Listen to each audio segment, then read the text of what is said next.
ख्रिस्त में प्यारे भाई और बहनों, यीशु मसीह में आप सबों को जय यीशु। तो प्यारे दोस्तों, इस दुनिया में रहते समय इंसान वचन का बीज कहाँ कहाँ बोता है।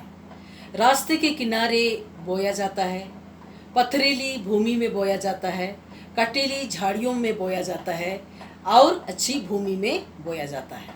तो आइए हम देखते हैं वचन कहाँ कहाँ फल लाता है। Hallelujah, praise the Lord. इंसान जैसा बीज बोएगा वैसे ही फसल लूनेगा।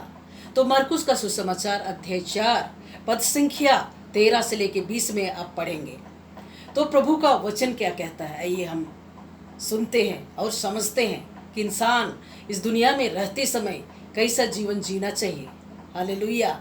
अच्छे कर्मों की धनी बनना है, विश्वास का जिंदगी जीना है, विश्वास को मरने नहीं देना है और वचन का बीज को अच्छी भूमि में बोना चाहिए इंसान को।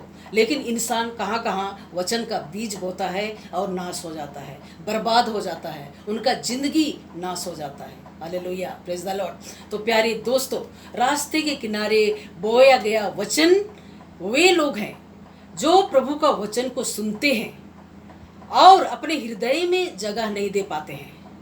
एक कान से सुने, दूसरे कान से निकाल दिए, वचन उनके हृदय में घर करने नहीं सका और शैतान के लिए उन्होंने अवसर दिया और शैतान उनके हृदय में आके वचन को ले गया और उन लोग फल ला नहीं सके, फल कमा नहीं सके और उनका जिंदगी नाश हो गया, बर्बाद हो गया। प्रभु के आशीष से उन लोग वंचित हो गए। Hallelujah, praise the Lord. और पथरीली भूमि में बोया गया वचन वे लोग हैं जो प्रभु का वचन को बड़े आनंद से ग्रहण करते हैं, लेकिन उनके हृदय मन आत्मा में विश्वास नहीं रहता है, उनका विश्वास अटल नहीं रहता है। क्षणिक मात्र के लिए उनका विश्वास रहता है, थोड़े दिन के लिए विश्वास रहता है, उनका विश्वास अटल नहीं रहता है और वचन के कारण संकट या अत्याचार पड़ने पर वह विचलित हो जाता है और फल कमा नहीं सकता है। उसको फल कमाना चाहिए लेकिन वो फल कमा नहीं सकता है। हालेलुया, उनका विश्वास विचलित हो जाता है, डवाडोल हो जाता है, उनके हृदय मन आत्मा में वचन घर करने नहीं सकता है। Hallelujah, praise the Lord. और वह अंधेरे में खो जाता है। प्यारे दोस्तों, ऐसा इंसान को नहीं करना चाहिए। और कटीली झाड़ियों में बोया गया वचन क्या है?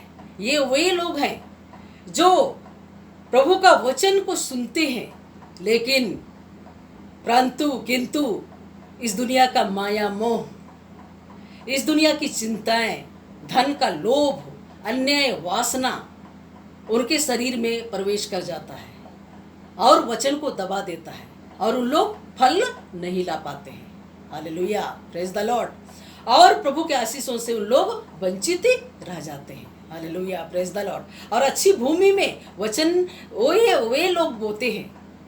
अच्छी भूमि में बोया गया वचन क्या है? अच्छी भूमि में बोया गया वचन वे लोग हैं जो प्रभु के वचन को सुनते हैं और 30 गुना, 60 गुना, 100 गुना फल लाते हैं। हालेलुया। और प्रभु के आशीषों को प्राप्त करके कई आत्माओं को बचाते हैं। प्रभु के दाखबारी में अच्छे भेड़ बनते हुए कई लोगों के लिए प्रेरणा का स्रोत ठहरते हैं और प्रभु का आशीष उनके जीवन में सदा सर्वदा बना रहता है। इब्राहिम, इसहाक, याकूब 12 वंशों का ईश्वर, हमारा ईश्वर उनको आशीष देता है। हालेलुया। प्यारे दोस्तों, इसलिए वचन को अच्छी भूमि में, हृदय रूपी भूमि में वचन का बीज बोना है। ईश्वरी राज्य में वचन का बीज बोना है और वो वचन अंकुरित होके वो फल लाएगा। 30 गुना, 60 गुना, 100 गुना वो फल कमाएगा। हालेलुया। और प्रभु के आशीषों से माला माल हो जाएगा। हालेलुया। और उनके लिए स्वर्ग राज्य में अक्षय पूंजी बनी रहेगी। Hallelujah, praise the Lord. प्रभु के प्रिय पुत्र वो बन जाते हैं। Hallelujah, praise the Lord.